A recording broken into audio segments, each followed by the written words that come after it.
navuga ko Juwayeze we mwenyewe uriya mukobwa nyarwanda agitangira kwinjira mu muziki, agitangira kujya muri bintu byo kuririmba, Juno KIZIGENZA yaramucyaye, itangazamakuru ryaramucyaye, bamubwiye ko yino atari impano ye, ariko we amagambo Juwayeze mwenyewe uriya mwana mutoya cyane yatangarije itangazamakuru, yarababwiye ngo nubwo mwampatira icyuma ku ijosi, ntabwo umwuga wo kuririmba nawureka.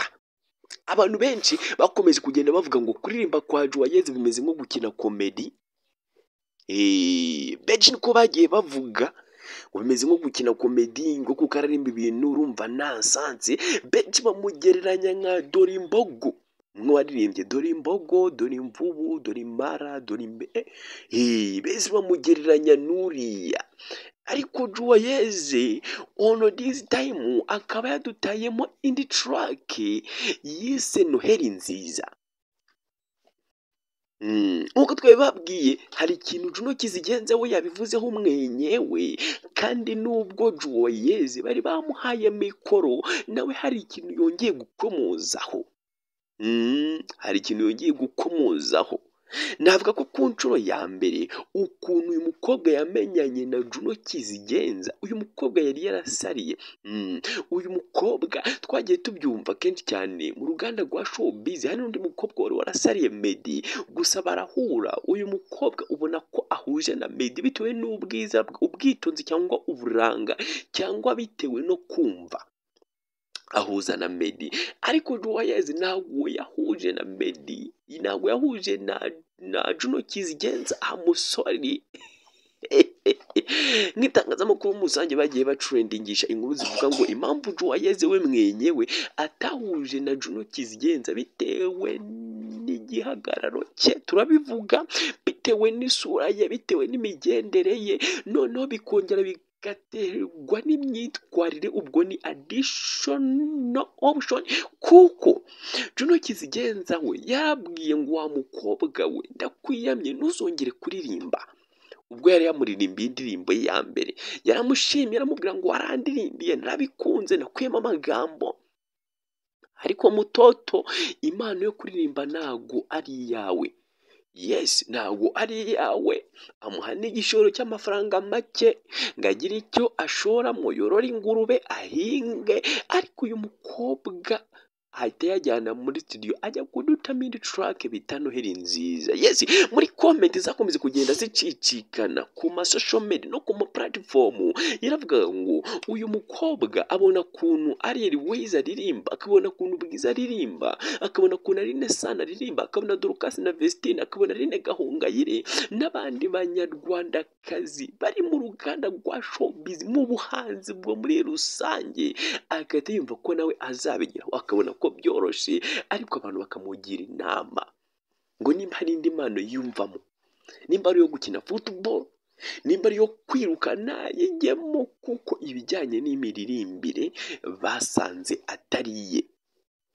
Hari ibintu byinshi turakomozaho ku ndirimbo ya Juwayeze bita Noheli nziza. Yes, hari ibyo turakomozaho Juno we mwenyewe yabwiye itangazamakuru, hari n'ibisubizo Juwayeze yamuhaye byari biri hide, byari byishe ko ibintu turagenda navuga ko turagenda tukabikurura, tugakura ubusesenguzi hagati y'icyifuzo cya Juno KIZIGENZA cyuko ya Juwayeze yareka kuririmba, na hagati y'igitekerezo cya Juwayeze ku bijyanye n'icyifuzo cya Juno KIZIGENZA. Yes, nimba utari wakora subscribe kuri Ragarazi Africa, this is a right time. Reka kwinangira umutima wawe, manura ugutoki kwawe, uklike ahantu handitse subscribe, ubundi tutubana tanu, ukande ahantu handitse share, usharing otherwhere, nurangiza ukande like, ukande ahantu handitse add comment, ukande kukazogera, kuko twa uploading the new video uzaza wakira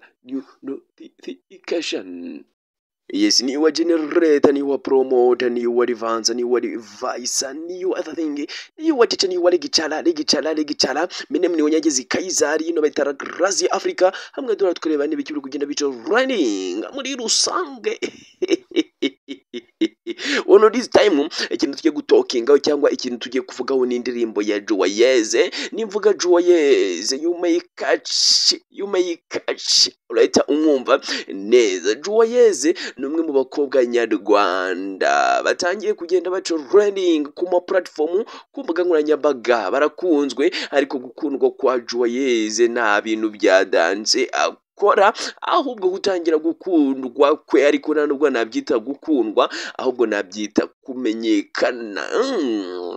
Reka tubishire muri sanse yuko Juwayeze yamenyekanye, twe kubishira muri sanse yuko yakunzwe, kuko abantu bose b'ibyamamare ntago ariko baba bakunzwe. Andike nowadays muri no rungano nyarwanda, aho wagiye ukavuga izina Juwayeze bita byumvikana vuba byihuta.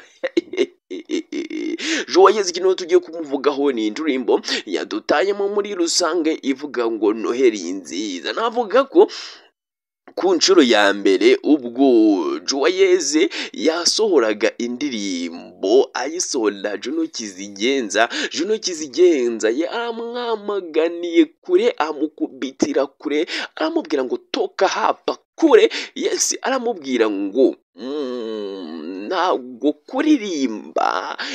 kuririmba ari impano yawe, bino bintu ntago ubyisangamo, ntago ari uko umuca intege gusa. Yaramubwiye ngo wumva ufite direction yo kuba waba umuhinzi, waba umworozi, aho wajyayo kuko bisaba imbaraga, ariko kuririmba bisaba time, bisaba mind, bisaba talent, bisaba ikindi gishoro kiri deep, kiri classic. That's why Juno KIZIGENZA aramubwiye ngo urakoze kundirimbira, ariko bibe ubwa mbere n'ubwa nyuma ndaguha igishoro, ariko ntuzongere kuririmba. Ono this time tugiye kureba feedback y'indirimbo yise Noheli nziza, urebe ama comment abantu bari kugenda bateraho. Uyu wa mbere yavuze ngo bamwita Noheli, yavuze ngo Juwayeze courage, komeza ubirimo. Juno KIZIGENZA we uguca intege ngo va mu kuririmba, mwihoreresha weririmba. Wa kabiri bamwita Patrick, nawe yavuze ngo Juwayeze big congratulations, komerezaho bino bintu, irengagize abantu baguca intege. Uyu we bamwita Jeannette, yavuze ngo Juwayeze wewe mutoto na hantu utandukaniye na Dorimbogo, reba ikindi kintu ujyamo kuko kuririmba ntago ari ibyawe. Ndabona amakomenti yakomeje kwisukiranya, gusa nubwo ubona ko hari abantu bakomeje guca Juwayeze intege, hari abandi bantu bakomeje kumubwira ko byakunda. Nk'uyu nanone bamwita Uwera, yavuze ngo Juwayeze niko bimeze, ni gahoro. Uyu yanditse comment nini, tugerageje gukora ubusesenguzi, yavuze ngo Juwayeze wewe mutoto, manza ucunge neza, ibintu byo kuririmba birasaba igishoro, ibintu byo utabona airlines na Bwiza bageze hariya ukumva ko ari ibintu umuntu wese yarwaho. Kuririmba bisaba igishoro, so hariya kuri TikTok uzagumeyo, uze ukomeza usetse abantu, wenda muri buriya buryo nabwo budashinga, ariko ibintu byo kuririmba nushaka ubirekere bano bakobwa nyarwanda.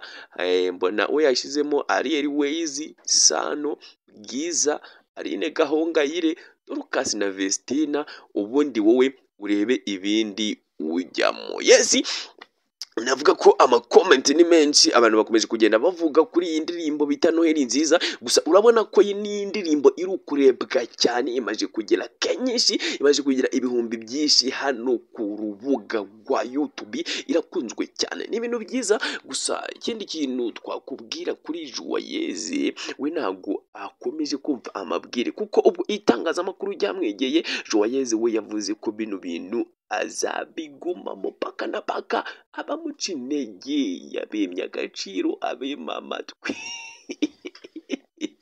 yino bayita grazi Africa very soon turashaka kuganiriza Juwayeze mwenyewe, that's why nkurarikiye kuzareba next upload ukareba ibiganiro tuzagirana na Juwayeze biri live atubwira y'indirimbo niki cyatumye ayikora, why Juno KIZIGENZA mubwira ngo ave muri bino bintu nabivemo, ahubwo ukabona ko amaramaje kubikora. That's why we are here for you. Mina mno nyangezi kaizari yino bayita grazi Africa. Nimbutira wakora subscribe, this is a right time, kana hanu handitse subscribe ubundi nzaza ngutamo nawe wakire 5 kwa 5 bakunda bibi mbafite ku mutima kwaciya wigiriya wigutaya.